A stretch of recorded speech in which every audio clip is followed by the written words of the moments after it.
ng contempt at pinaaresto ng sa Law Enforcement Agency ng House Quadruple Committee o Quadcom si Myla Roque, asawa ni dating presidential spokesperson Harry Roque.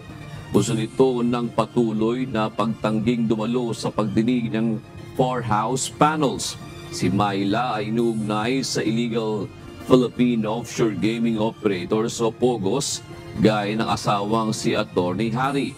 Kasalukuyan na ring pinaghahanap ng mga otoridad si Atty. Roque matapos patawan ng ikalawang contempt dahil sa pagtangging dumalo sa pagdinig at isumite ang financial documents na magpapaliwanag sa umano'y paglobo ng mga ari-arian ito. There's a motion to cite in contempt